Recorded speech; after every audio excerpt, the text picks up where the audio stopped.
Welcome to the Social Engineer Podcast. This is the Security Awareness Series, episode 279, if you can believe that. I'm Chris Hadnacki, CEO and founder of Social Engineer, the Innocent Lives Foundation, and the Institute for Social Engineering. And this podcast has been around since 2009. Just like every other episode, our sponsor is our company. So if you're interested in social engineering services, which I'm sure you are, because that is the number one way everyone's getting hacked today. And we've been talking a lot about smishing, SMS phishing. I don't know about you, but no matter where you are, it seems like that has gone through the roof. My spam inbox is filled every day with the amount of SMS attacks that I get. So if you're like me and your employees are like me and getting those attacks, you're wondering what you can do, reach out to us. We can talk about our managed smishing programs that help educate your employees on how to report these things properly. Just reach out. We can make an appointment and set up with Jason, and we can talk to you about it. If you like the topic of social engineering, you should definitely be in our Slack channel. We're close to 2,000 people in there now every day talking about all aspects of SE, from the psychology to pretexting. But one of the things I really love about it is there's a job board in there. So we've had, I think, about a dozen people find employment. Companies come in and will say they're hiring, and then people who are looking. So if you're in the InfoSec field and you're wanting to learn a little more or spread your knowledge, come on into the Slack channel. The link's in the show notes. Two rules, actually. Family friendly and legal. So if that sounds like you, you can join us in there. And I want to invite everyone to take a moment to go check out innocentlivesfoundation.org. The nonprofit there has been around for a little over 7 years now. Our mission is to geolocate people who traffic children and create child abuse material.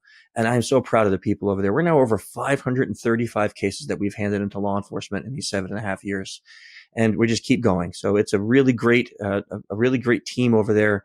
And our mission is something that's super important. So if you're interested in helping us out, we are a nonprofit. So if you want to go to innocentlivesfoundation.org, we can use your donations. Or if you're a parent and a caregiver and you're looking for information, how do I talk to my kids about these things?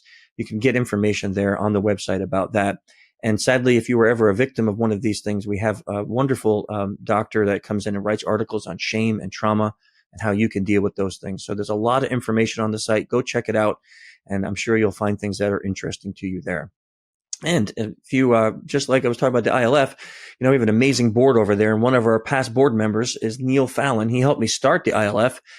He is the lead singer of the band Clutch, which is the music that is opening and closing this podcast. So if you like them, go to clutchmerch.com, check them out, give them a shout out. We love those guys. And last but not least, if you like the episode here, give us a thumbs up, heart, like, whatever it is, and keep your comments coming in. Your suggestions for topics is what really keeps the podcast going. So we appreciate that. Thanks. Okay, let's get to why we're here, which is our guest, which is Stacey Edmonds. She's a multi-disciplinary EdTech innovator and digital safety pioneer driven by a commitment to democratizing knowledge. That's an interesting way of putting it. I like that. Stacey's expertise is encompassing social science, education, EdTech, and multi-platform screen production. Those don't seem like they all match, but we're going to find out. You'll find out Stacey's pretty eclectic. And it's culminating in the founding of the company Lively, which we're going to hear all about today on this podcast. In 2002, Stacey's been designing and delivering enterprise-wide cyber safety upskilling programs. And the one we're going to really focus on that she made in 2023 is called Dodgy or Not. It's a social enterprise offering an engaging approach to digital safety education. She continues to bridge the gap between emerging technologies and practical education, driving innovation in AI, ethics, and digital literacy. She is also known for deepfaking herself. Oh man, I tell you, that bio is just great. Stacey, thanks for coming on the show today. Oh, why, thank you, Chris. Lovely to see you again. Yes, you too, as always. I know where you're at. It's real super bright and early in the morning. What time is it there now? It is 7:20 a.m. Ooh. See the dedication, team? See the dedication? She's here at 7:20 in the morning. So let's start off with some of the basic questions. This is one I always ask everyone on this episode is, how did you get to where you are today? Like doing what you're doing? How did that path emerge? Well, that's an interesting one, isn't it? Where did I start? I started my career as a teacher, youth worker. So I studied applied social science and education. And then for years, I ended up doing... Sorry, I think I've got a bush turkey in the house. Really? No, seriously, just give me a tick. Yeah, okay. A bush turkey. Literally the only things you'll hear in Australia. I don't even know if I want to take this out. I think this should just stay in the podcast. It's okay. I got it. They're bush turkeys, the brush turkeys, and they're quite big. They're like, and they come in for the cat food. So, ladies and gentlemen, these are the things you only hear when you're interviewing someone from Australia. 279 episodes, and you've never heard me say, "Excuse me, there's a turkey in my house. I must go for a second." Since 2009, Stacey, 2009. We're good. I've had guests on this show, and I've never had someone say, "Can I have a minute to go get the turkey out of my house?" Oh, that's really funny. Okay, wow. Funny. Where were we? Oh, you were telling us about your path to getting to where you are today, and you were a teacher, a youth worker. I was a teacher, youth worker. I decided to come to Australia on a 1-year working holiday visa in 1999 and didn't go back. And my career then has moved into IT. I became very technical. I worked for Sun Microsystems and then a learning manager at the Commonwealth Bank. And it was then when I really started to look at storytelling in learning, and to move away from sort of that click and read digital learning concept. And then I made a feature film, did some... Which is also, this is the funniest part of your career. Just, it doesn't match anything. I just made a feature film. And then what happened? Oh, yes. I worked in a small organization where we really looked at storytelling and learning and using theater for learning. Mm-hmm. And then I set up my own business, Lively, a learning agency, and I was working with Transport for New South Wales, really the largest transport company in Australia. And I ended up, head of learning for Transport for New South Wales. We had a pole farm. That's a farm with the poles that you climb up and down, and we had hole digging. I had a $4 million train simulator downstairs. It was amazing. I totally took out. Do you know what? I thought driving a train would be really easy, but it's actually really hard. I totally took out Martin Place. That corner, the corner coming into Martin Place is a shocker. So did all of that and then ended up, Deloitte came to me and said, would you set up the inaugural Future of Learning practice at Deloitte? And that was an amazing opportunity. And since then have really combined the skills of digital, storytelling, and human behavior to create consumer grade learning experiences. So learning experiences that you would watch and go, yes, I would voluntarily buy and learn. So this is a podcast. It's a format that we are voluntarily learning from. Mm-hmm. So in organizations, why are we doing click and read when we can make some short, sharp podcasts with awesome people across the organization?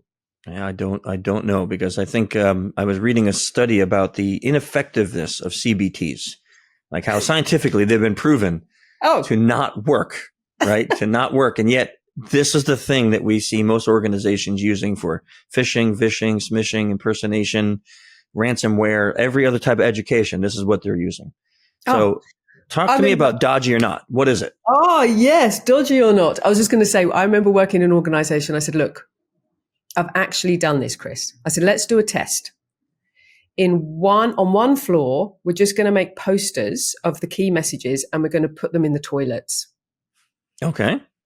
Back of the door, above the urinal, we're good to go. For the other group, we'll do the traditional click and read. And in 3 weeks, we'll do and it was literally, just, I think it was how to use your telephone. And we'll do an assessment. It was the new VoIP telephone. And the toilet learning was 72.2% better. Wow. Than the click. Hey, it's true. Like when they put signs or newspaper articles or menus above a urinal, I mean, it's genius. You got something to do while you're standing there. It's repeatable. Yeah. So you've got a campaign, constant messaging. You're not doing anything else. Your brain is in a creative mode. Yeah. Top tip. Yeah. And so much better than sitting at a computer for 20 minutes clicking through something to just go and take a test multiple times until I can get done with it, right? I know, seriously. I would really rather gnaw my own arm off. Yeah, I'm with you. So really, what happened was, for Dodgy or Not, I think it was 2015, 16. And really the cyber threats had really started to ramp up. I was working across a lot of organizations, but I'd been creating cyber awareness programs since 2002 at the Commonwealth Bank in Australia. And I could really see, and I was talking to the cyber team, and someone said to me, we need people to slow down. We need people to start thinking. I said, no, we need to speed people up. We need for people to, like you're going to cross the road, we need for people to cross into the road when it's safe. We need for people to have a digital instinct like we do in real life to keep ourselves safe. And a few years earlier, 2010, a few years earlier, I had been watching The Social Network. And I remember thinking, I don't need to know whether someone's hot or not. We don't need to know whether someone's hot or not. We need to know whether someone's dodgy or not. Hence, I think I'm funny. And that's where the name came from. So it's not a word that we use here in America often. No. So give me the concept of, like, I know that's how it came about, but how, like, what is it? What is it? What started as a game.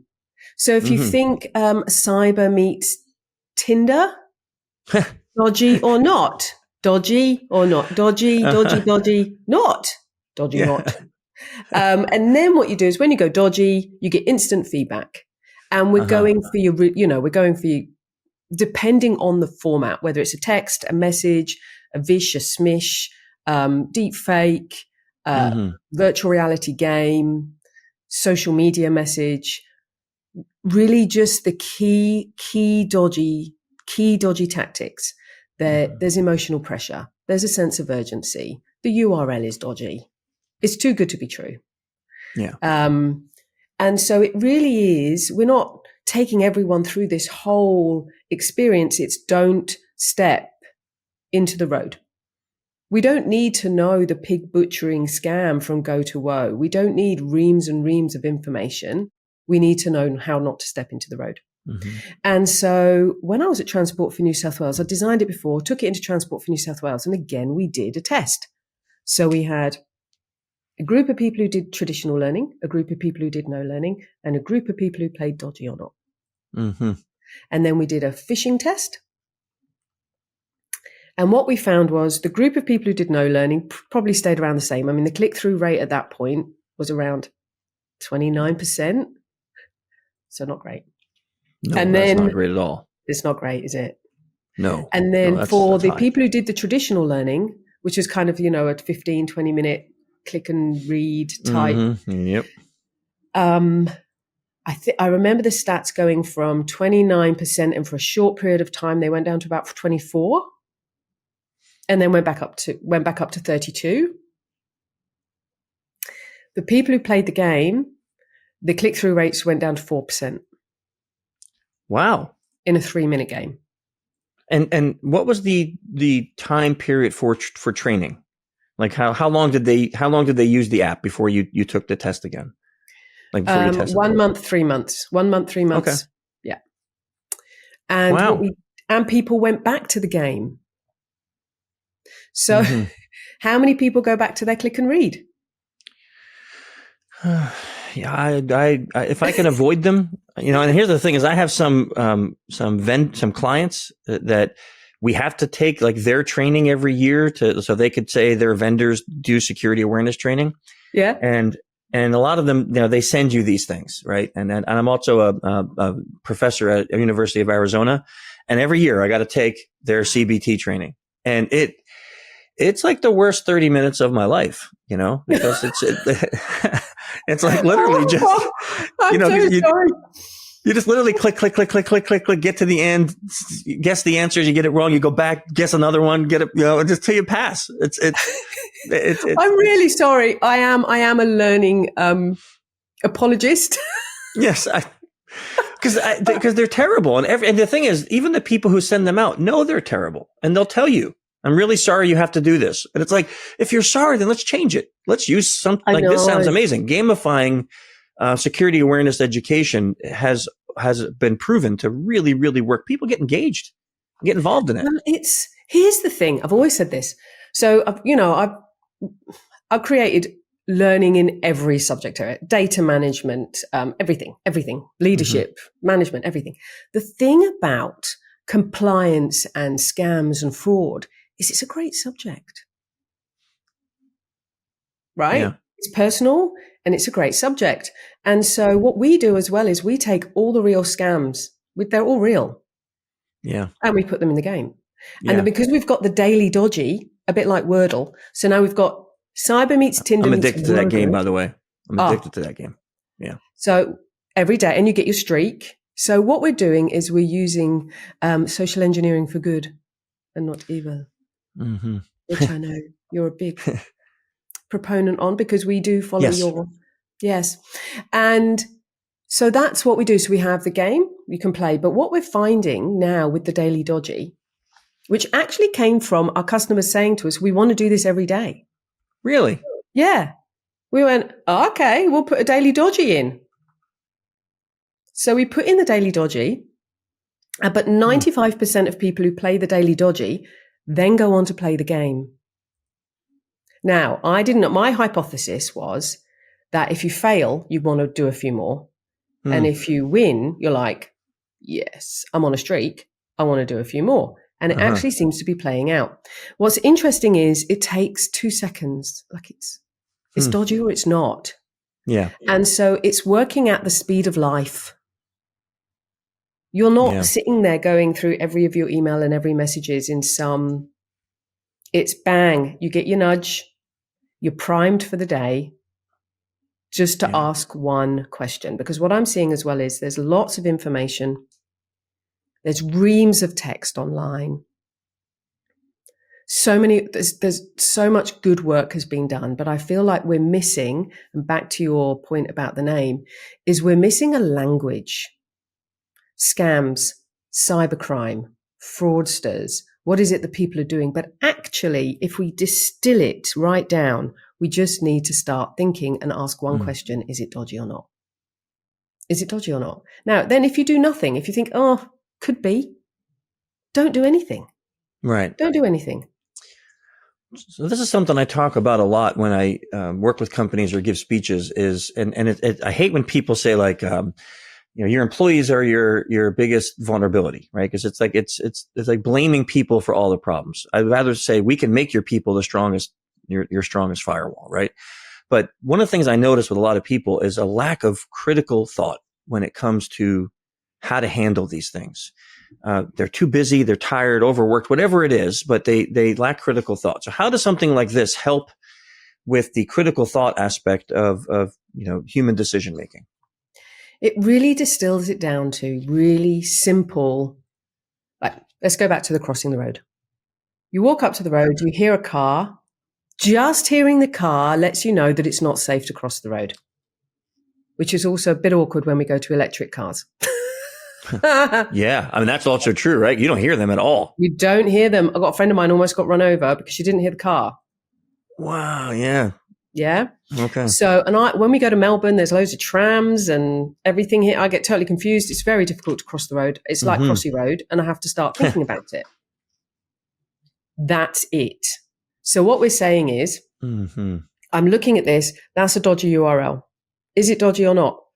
Just taking a pause.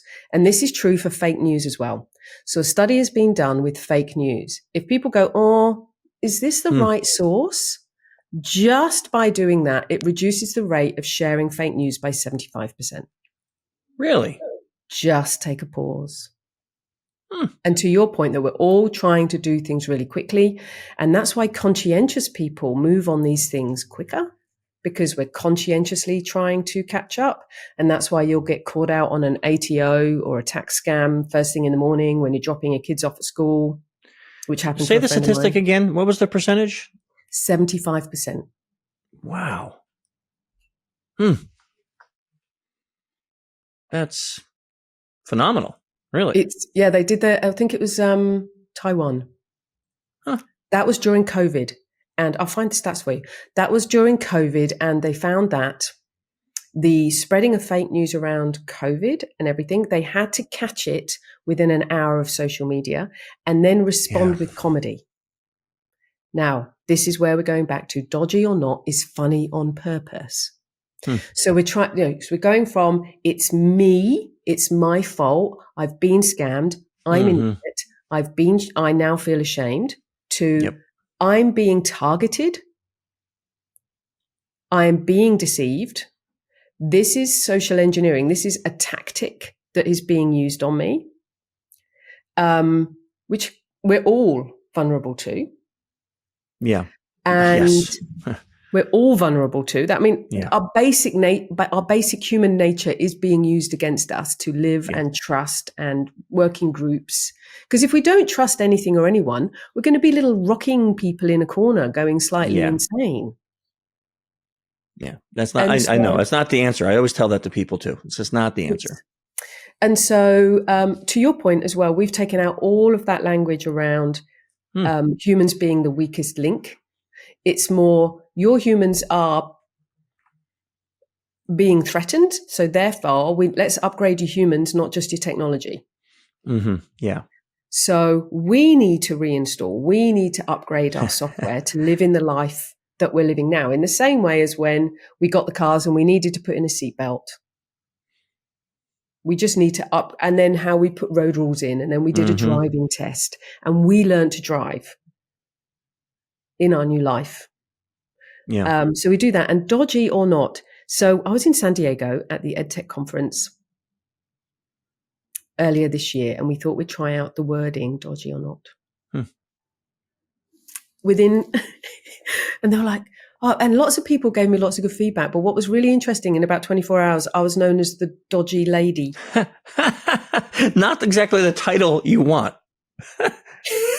I mean, not exactly the title that you want, especially knowing that, we're trying to get people to not do things with dodgy. So it was really funny. So what happened was we did then a conference with our client, the Australian Institute of Conveyances, and then we made up some T-shirts, and it says dodgy right across the front and or not.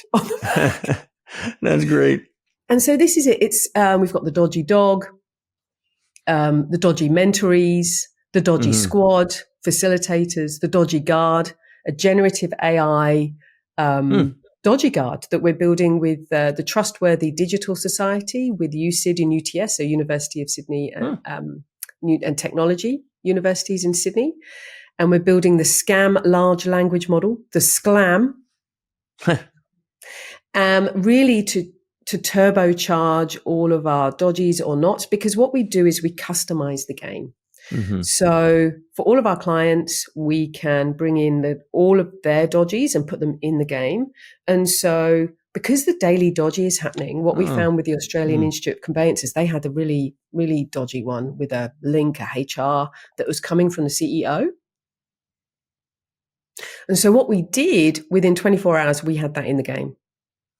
Yeah, that's smart, because I mean, we of course we don't have the same thing. What we do here is, like, if a client says that they got vished and we're doing vishing for them, we ask them, hey, do you have a recording, or do you have even a transcript? And then we will duplicate that to use what's being used against them in real time. So that way there are people. So your idea is really solid, because especially for those who maybe got the scam and then they see it in the training, like, ooh, I know this one, I saw this one, and it reinforces that it's dodgy. So that's I'd like that you do that. That's kind of cool. When it comes to like right now, the threat landscape, it changes. It seems like every 10 seconds. Like, we're just seeing, especially with AI out there now. So how does something like this help in real time threat detection? Because that is, when we think about that, I know a lot of companies go right to the technology side. Your IDS, IPS, firewalls, all that kind of stuff, which is needed. But how does something like this help with the real time threat detection? That's a really interesting question, real-time threat detection. Now, there's two things we do from a real-time threat detection perspective. Number one, we source, our partner is NSB Cyber, and we source scam packs direct from the dark web for our clients before they hit our clients. So before they hit the market, let's just go $25, bargain. Right. from a real-time threat detection, it's a really interesting one. When we work with the CISOs in organizations and they go, oh, this is, we're seeing this happen. We can actually see this happen. Again, we can respond and work straight away. And then the idea with the scam large language model is that as we build that out and we have this resource of knowledge, because what we need to do is build what is and is not. That is the challenge, because it's like an arms race, isn't it? The better the technology get, the better the scammers get. And so the problem is that we're using generative AI in a safe, ethical, we need to make it safe. We don't want people having conversations there. We don't want young men having a conversation with a generative AI bot instead of Reddit about sextortion. Right. If the bot is not safe. Yes. So we need to build that safely. But the problem is that our fraudsters and everyone else, doesn't need to be safe. So they're able to leverage generative AI in a way that can use all of its functionality without, and it doesn't matter that it's not regulated. It doesn't matter that it's not safe. It doesn't matter that it is holding all the bias of the past or misinformation. It doesn't matter. And so we've got a whole criminal world being able to party on with this technology whilst everyone else is trying to find a safe use case. Yeah. And so what we're trying to do is build a safe use case at the same time the criminals are working 100 zillion times faster. I agree. Yeah. It's kind of like the Wild West, and the sheriff is definitely out of town. Yeah. Yeah. That's a nice way of describing it. I've oftentimes talked with people about how like AI, we know it was there for years, but I mean, it's like it came out of nowhere all of a sudden, and it just seems to like grow a year every month, like another year old every month, right? And there's so little stop gaps and control mechanisms and like governors on it that it is a little scary. Like you can think back to like when they first launched that first AI, and it became a racist in 15 minutes, right? Because it was basically who was its trainer? White men. That's it. There was no diversity, right? There was no diversity. So it made logical sense that if you train it with only one thing, it's not going to be able to think. So I like your concept of training it, using it, making it safe. This is really, really important. I want to ask you, like, if you had to give one piece of advice to companies right now, okay, so not individuals, to companies listening to this podcast, and there were some action steps that you wanted to give them to enhance their education or their posture, or just what advice would you give companies today? Your culture. Your culture is everything. I find it quite interesting. And to your point earlier is, when you're saying, I start a new organization, I need to do all of the learning. So all of that compliance learning. Now, cyber and cyber safety for a long time has been put in that compliance learning. Be safe, don't click on a link, don't harass someone. This is what harassment looks like. we behave ethically. The problem is that that learning seems to have been the cheapest, the click and read, the tick the box. Yeah. Having done the Australian Company Directors course and program, and I would really question now being a company director. If I was a company director right now, I'd be saying, let's look at the actual learning and the cultural shift and the rewards and recognition and the systemic culture that we have in our organization that's going to keep us ethical, that's going to keep us legal, and that's going to keep us safe. And actually, that is the underpinning behavior that's going to keep us running as a profitable company, and also ensures that we're not going to open ourselves to risk. And so what we did was, as part of that, and this is interesting, we've some organizations coming to us to play harassment or not. Bias or not, ethical or not. So we trademark. You really can work that with anything, can't you? Or not, fake news or not. Now, right early on, a friend of mine said, why is it that you've left corporate? I said, well, I want to go back to my youth work roots. We're a social enterprise. So our paying customers, we can create additions for vulnerable communities. Mm-hmm. And I said, so the tagline, you need a tagline in all startups. What is it? What's your big mission? I said, to save lives, livelihoods and democracy, one left swipe at a time. That should be on a poster. Viva la revolution. We need you. That's okay, what before I get to my final questions, I want to ask if people want to know more about this or want to connect with you, what is the best way for them to do that? Oh, definitely LinkedIn. Okay. LinkedIn is my friend. I think the new term is slay. I didn't understand the assignment. Yes. Yeah. I think I'm going to swipe left on that. That was dodgy. Okay. So. Yes. Boom. Yes. Please do message me on LinkedIn. But we'll put a link. And I would challenge anyone. This is my challenge to anyone. When you finish, after listening to this podcast, if you don't go away from this podcast and something happens and you go, oh, is that dodgy or not? And so this is what we're after. It's the language of love. No, the language of cybercrime, the language of it to go. Definitely the opposite of love. Yes. Yeah. Dodgy or not? Is it dodgy or not?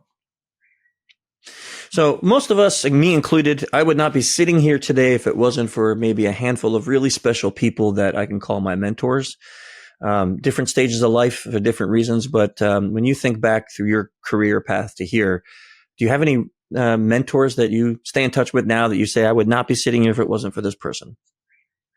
Oh, so many, Chris. I did have a think. I think all my life, as you know, I've had many different careers that have all accumulated together into one. And what I'm finding at the moment is I have many mentors for the multi-disciplinary. So for startup, Carolyn Breeze at Scalare has been amazing in helping me on this journey. For social engineering and partnership, Chris, you have really helped, really drive Dodgy or Not and the underpinning theory around social engineering. For governance and risk and ethics, we have Janine Thompson, who's a partner at McGrath-Nicole, who does forensic accounting, and she's a private investigator. That's cool. I know. And then we have a marvelous man called Steve Rowe at SRA Technology, who's run his business for 30 years. And he has been our founder, assistant in residence, and really built a solid safe. What was his name again? Platform. Steve Rowe. Steve Rowe. And I like to call these people out, in our show notes. Amazing people. And I think really it's a case of, and one more. Okay. Shane runs NSB Cyber, the CEO of NSB Cyber. And he set up his NSB Cyber organizer a year ago. And he has been such a driver and a help and a support. And he invites me to the office. They have Yorkshire tea. There's some things that you really, that are important in life. And I think tea is one of them. Well, that is very British of you. There's so many people. And I think that's it. I think it takes, they say it takes a village to raise a child. It takes a big town to raise a startup. Yeah, no, I'm with you. I love that too. Since 2009, when I started this podcast, we've been asking guests every time about books that they like to read. And it does not have to be anything about what we talked about. It can be just books that you love, because we make a list and it goes on our website. And I think we have hundreds and hundreds of books on there. People always ask, what do you like to read? We send them to that page. So do you have any books that you've fallen in love with over the years that you think everyone should take a chance to read? Well, my motto in life comes from Susan Jeffers: feel the fear and do it anyway. Have you got that one on your list? No. That's the name of the book? Yes. Feel the fear. Feel the fear and do it anyway. Okay. And Susan Jeffers, you said. Amazing book. Another one of my favorites is, of course, The Hitchhiker's Guide to the Galaxy. Come on. That's a That's a classic right there. It's a classic. And of course, social engineering for the Ministry of Truth. We have 1984, which might as well just say 2024. Yeah. We should just change the title. Just change 2024. Yeah. 2024. Yeah. And George, did you know you were a prophet, George? Did you know that? You know, brilliant. And for right now, a marvelous woman in Australia, Tracy Spicer, Man-Made. Amazing book, How the Bias of the Past is Being Built into the Future in AI. Journalist, comedy gold. And so if you really want to start into generative AI, deepfake, where, the build of AI and what does that mean, then Tracy Spicer is an amazing book. Mm-hmm. Excellent. Well, thank you for all those recommendations. Really amazing. And thank you for being on the show today. It's really great, as always. I'm going to have to go and find my little turkey. I'm telling you, this is the first in 272 episodes. And let me see. Let me do the count. Is this 14 years of podcasting? 14 years of podcasting, 272 episodes. Never had a guest that had to step away to get a turkey out of their home. You are welcome anytime. Thank you. I mean, you kind of need to spice it up a little, and sometimes getting that little special, I've never had that happen before. Usually does happen with you, Stacey. So I mean, it's the way it is, So anyhow, thanks for being on the show, and thank you all for joining us this month. Hopefully you enjoyed this as much as I did. Check back next month and we'll have another security professional with some more great advice. Till then, stay safe. See ya.